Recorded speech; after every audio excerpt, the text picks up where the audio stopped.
Okay, Assalamualaikum warahmatullahi wabarakatuh. So, welcome again untuk kita punya next topic, which is the global citizenship skills for topic week 4, if I'm not mistaken. Okay, for our subject UHMT 1012 Graduate Success Attributes. Okay, so last week we have learned about the leadership and team working skills.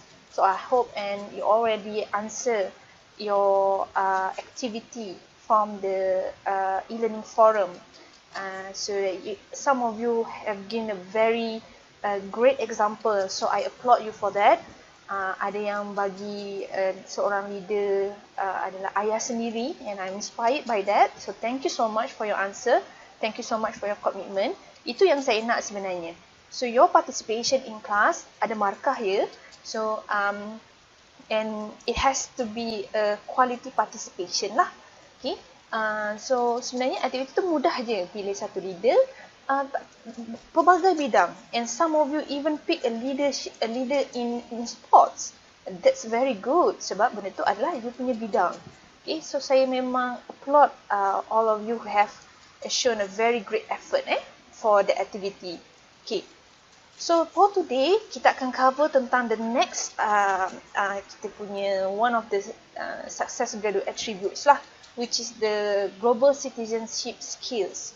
Okay, so today you're going to learn about understanding the global citizenship attributes. Okay, what are the attributes of a global citizen? And then we are going to do a discussion on global issues, alright, and participation and contribution to the community. Okay, this is what you're going to learn today. Okay, so what is UTM attributes for the global citizenship skills? Okay, what you need to understand, the criteria that UTM has set in order for you to have as a global citizen. Okay, first kali, spiritually grounded and compassionate and caring. Okay, this is level 1 So scholarship skill level 1. So dalam kita punya course outline, this is what we want lah. At least you have global citizenship ni is that it's not a SC it's a GC global citizenship level 1. Level 1 to just have a spiritually grounded and compassionate and caring.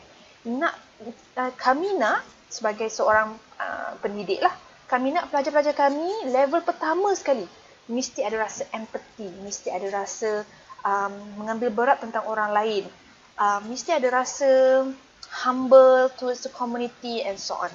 Okay, itu level yang paling pertama sekali. Dan saya rasa sebenarnya ia tak perlu dididik di universiti. Okay, boleh dididik bermula daripada rumah sebenarnya.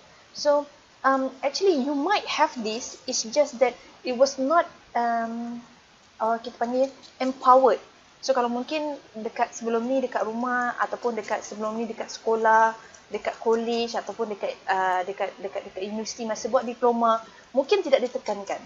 Okey, tetapi dekat UTM kita nak pelajar ada ciri-ciri ini. Okey, kemudian GC2 pula, okay, level 2 is ability to keep updated with the current world issues. So hari ni kita akan buat lah. So sebab saya tahu yang level 1 semua ada. You have to have a very caring personality. Semua orang perlu ada. Kalau you tak ada care untuk kawan pun, at least you have to care for your own family. But kalau you tak ada family sekalipun, you have to care for yourself. That's the least that you can do. Okay? So level 2 adalah keep update with the current world issue. Okay? Level 3 is ability to act ethically in making decision and interacting with the community. So might be in the future, waktu tahun 2, tahun 3, you guys akan ada project community, subjek-subjek yang melibatkan community, especially in our school of education. So you akan ada subjek yang you can engage dengan community. Buat program hari sukan bersama community, hari bertemu pelanggan bersama community, berbasikal bersama community. Tapi dalam masa yang sama dia kena ada etika dia lah. Dia tak boleh selalu macam itu je. So you will be able, okay, to act ethically dalam membuat keputusan dalam program yang dianjurkan. Okay, kemudian up lagi naik GC4 is ability to act professional and responsibility in carrying out duties. Sama juga, mungkin boleh diaplikasi dalam program bersama community. Level 5, understand the impact of social cultural, economic, environmental, politic, professional practices. Ini lebih advance sikit lah daripada 4. Dan 6 adalah ability to practice. Okay. Ini saya begini. 6, ability to practice and prioritize principle of sustainable making decision. Bila masuk nanti tahun 4, you guys akan ada FYP, final year project. Dalam tu kita akan minta pelajar supaya boleh embed principle of sustainability. Bila you ada principle of sustainability ni kelestarian. Dalam apa program yang you buat, dia mesti ada macam kesedaran ke atas alam sekitar. Kelestarian ni bukan alam sekitar je. Kelestarian ni terpaksa mengambil kira tentang keseluruhan human being dan juga binatang hidup dan tumbuh-tumbuhan di muka bumi. So you can take a look, boleh baca tentang SDG. Ada berapa niche area in SDG? Ada 12 kalau tak salah, ada 14, ada 14. Ada yang merangkumi tentang memikirkan tentang mereka yang poor, ada yang tentang kehidupan di lautan, ada yang tentang kehidupan di daratan. So, itulah yang dipanggilkan sustainability. So, that is what we want you to become selepas 4 tahun belajar di UTM. Okay, ini adalah ciri-ciri dia. Okay, that's why the first step hari tu, kita ada buat tentang individual case study, remember? And you are discussing about the topics. Okay, topik ini, topik itu. Okay, doktor, saya nak buat topik ini, doktor. Saya nak buat topik ini, doktor. Sebenarnya daripada situ, you boleh nilai diri you sendiri. Adakah you a good global citizen? Okay. Ada yang buat tajuk very broad. Yang keluar daripada dia punya minda. Keluar daripada dia punya kompompong. Pasal e-sport. Ada yang buat pasal pencemaran sungai. Ada yang buat pasal pencemaran laut. Okay. Itu keluar daripada kepompong lah. Means that is the current issue. Walaupun bukan peringkat dunia. Sebab nak buat peringkat dunia memang agak tinggi lah. Tapi bila you can come up with the current issue di peringkat Malaysia. Dan saya rasa itu adalah satu ciri yang sangat bagus. Okay. Ada yang buat dekat sekitar kampung. Jadi kita boleh nampak lah sebenarnya the level of you punya updated with the current issue. Ada yang beberapa kali propose tajuk pada saya sampai dia tak nak, dia sendiri tak dapat terangkan apa pun masalahnya. So, how are you sebagai seorang bakal pendidik? Ini adalah nasihat lah, nasihat membina. Okay. Sebagai seorang bakal pendidik, walaupun dalam bidang sains sukan, you need to have at least satu sikap dalam diri untuk mengambil tahu tentang hal-hal yang berlaku di dunia luar. Tolonglah, jangan berada dalam kepompong sendiri, berada di bawah tempurung sendiri. Sebabnya, you kena update dengan current issue lah. Sebab you adalah bakal pendidik kan? Nanti jumpa dengan pelajar, tak tahu buat tu, tak tahu buat ni. So, apa yang you nak discuss dengan you punya pelajar? Okay, so, bakal pendidik kena ambil tahu tentang hal-hal ini. Okay, so what are global citizenship skill? Okay, apa kemahiran yang kita kena ada? Which is the asking question and developing critical thinking skill. So, bila you jumpa satu isu, kenapa banyak sangat orang buang sampah dekat pantai sampai menjadi pencemaran? So, you ask yourself. Then, you ask yourself, what can you do to overcome this? That's why those are embedded in your individual case study. Supaya you think out of the box, bagaimana untuk you solvekan that kind of problem. Kemudian, equipping young people with knowledge, skills and values to participate. So, jangan rasa diri tu duduk dekat bawah tempurung, fikirkan hal sendiri saja. You have to go out, you have to contribute. Kalau tak boleh nak contribute even to the community, at least you contribute to your own family.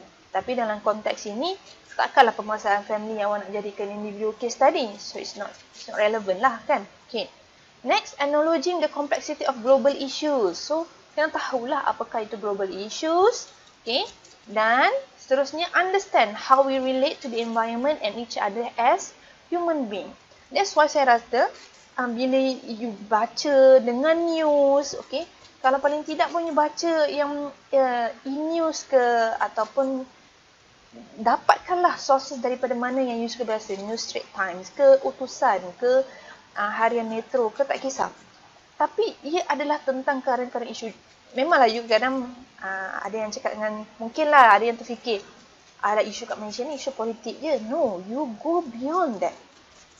Jangan tengok, kalau you cari isu politik, then politik it is. There are a lot of current issue in Malaysia yang boleh discuss. Itu dalam Malaysia.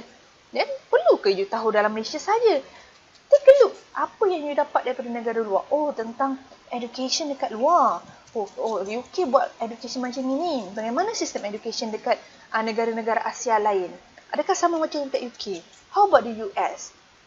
That's how you explore issues sebenarnya. Okay? Alright. Citizenship skills will enable us to be aware of the wider world and has a sense of their own role as a world citizen. So, kena ambil tahu dan kena rasa bertanggungjawab. Respect and values diversity. So, daripada situlah you akan build rasa hormat pada orang lain. Kadang-kadang kita rasa bila kita tak tahu isu tu, kita ambil satu contoh, saya ambil satu contoh isu Raja Thailand di mana ramai dia punya rakyat penduduk dia protes Raja Thailand. So kalau kita tak ambil tahu tentang tu, dia rasa apa benda lah dia orang ni. Kenapalah? Kan itu macam kita Malaysia, kita hormat kita punya agung. Kita kena ikut patuh pada agung kita. Kenapa dia orang ni nak protes sebenarnya? Oh, rupanya you tak tahu. Sebenarnya Raja Thailand tu dia menyalahgunakan kuasa. Rupanya begitu. See? You didn't respect, you didn't value the diversity sebab you tak tahu isu tu. You cannot kupas that, alright? Participates in and contributes to the community locally and globally so as to make the world a more equitable and sustainable place. Jadi bila contribute, bila ada rasa bertanggungjawab, kita dapat buat something to the community, buat something to the world. Kalau nak cakap globally ni macam jauh sangat. Tapi cukuplah kalau awak boleh contribute tu kepada community, kepada bakal-bakal anak murid awak nanti. Okay? So take responsible for your action and have understanding how the world works.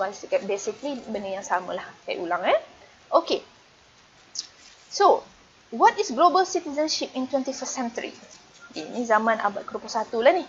Okay, first, we are linked to others on every continent. So, setiap negara, setiap benua dekat Malaysia, dekat dunia ni, okay, are interconnected socially through telecommunication. Siapa pernah ada pen pal? Pen pal mungkin zaman saya lah kot. Okay. Dulu kita ada pen pal which is kita ada kawan dekat negara luar. Kita tak pernah jumpa dia, kita pakai email je. That's what we call pen pal. Okay. So kita boleh connect through telecommunication. Mereka secara sosial lah.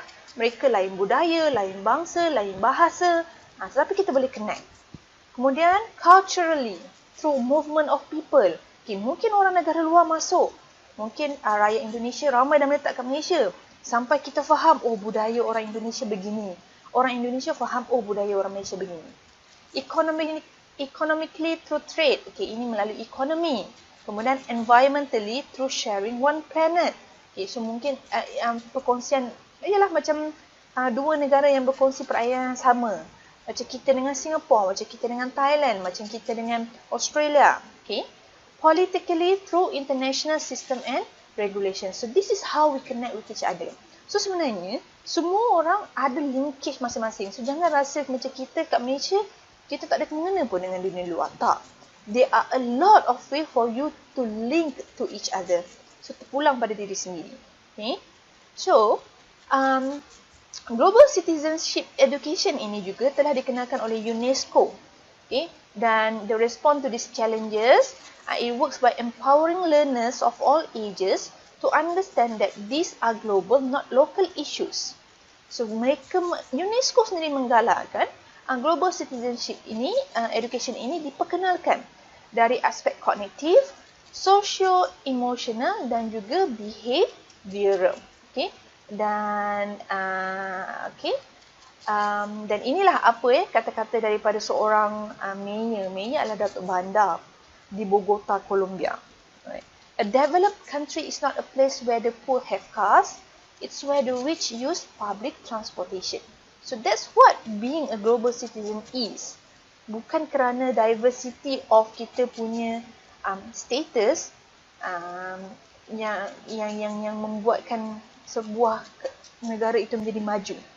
Tetapi bagaimana kita punya pemikiran sebagai rakyat yang berlainan status ini, kita letakkan everyone at par.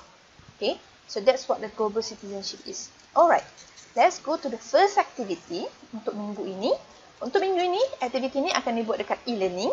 Alright, so pick a country around the world of your choice. Saya tak nak Malaysia. Okay, saya tak nak Malaysia. Baiklah, yang lain-lain tak kisah.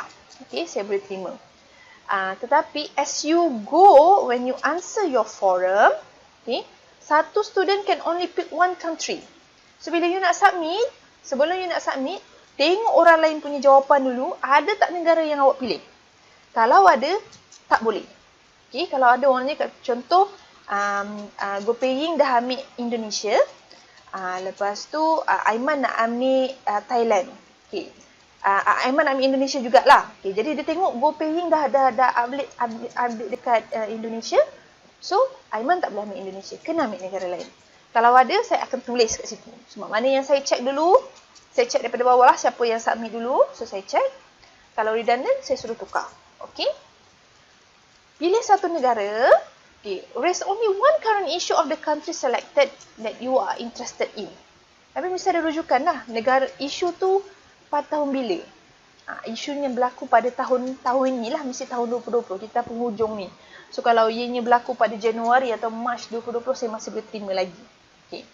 Saya tahu mungkin ada yang ramai nak raise isu COVID lah. Try to search something else lah. COVID tu dah isu kat Malaysia, dah leman dah. Cari yang lain. Alright? And share your opinion regarding the issue selected. Pandangan sahaja. Bukannya saya suruh jadi jalan penyelesaian ke. Terpulang nak jadi jalan penyelesaian pun boleh.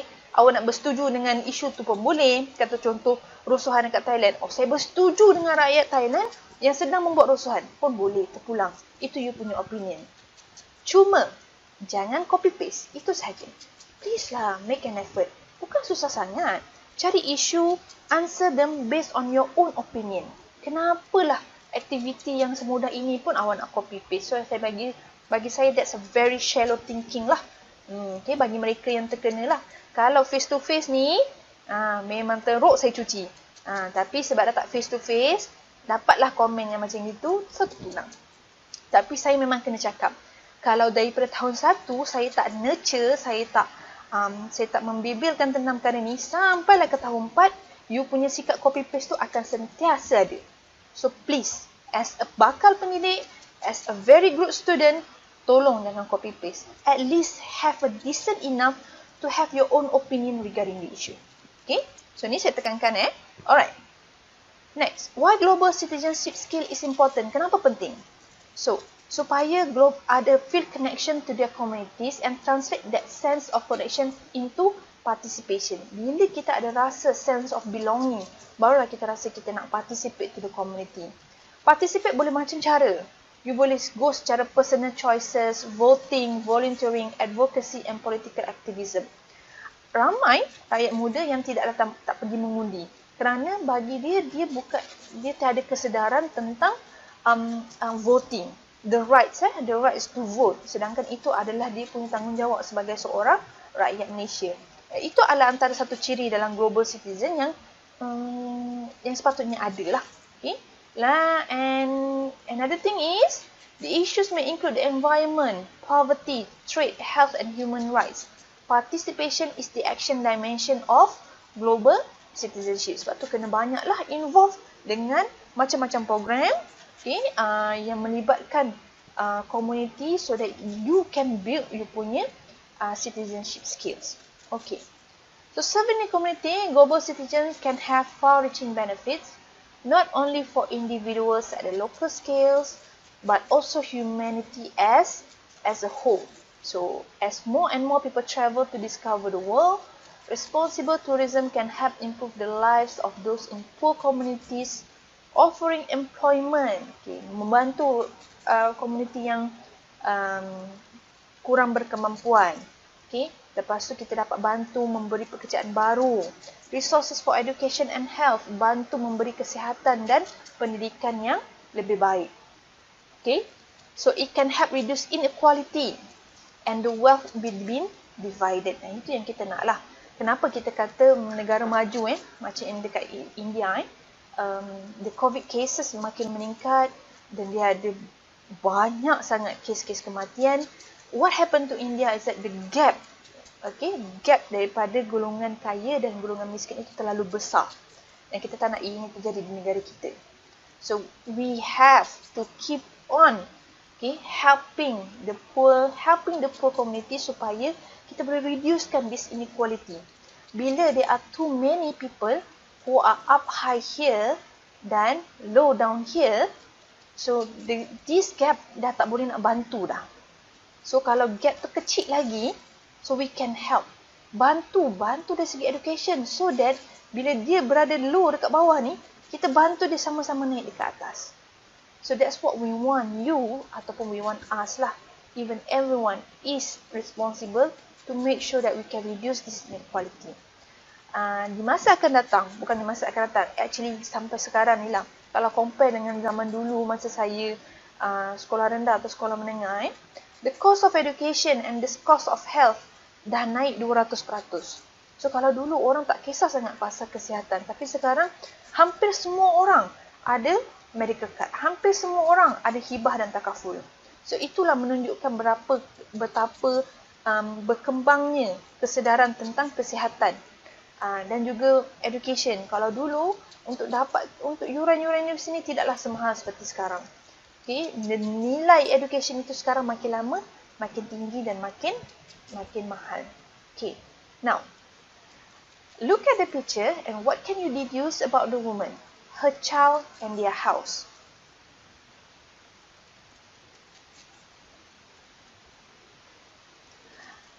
Okay, after giving your answer, so you already state what is the what you tell about the woman, the children, the child and their house, right? Okay, now let's take a look at the same picture.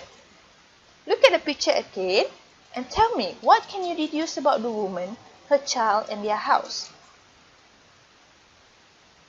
So the statement is different, right? So what can you conclude from this activity? Okay, let me tell you.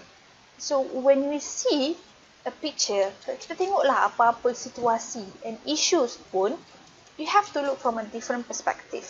So rather than you are focusing on the differences, maybe you should look first on the similarities. Okay, so the conclusion for today's topic is focus on similarities and not differences, so that you can contribute back to the community.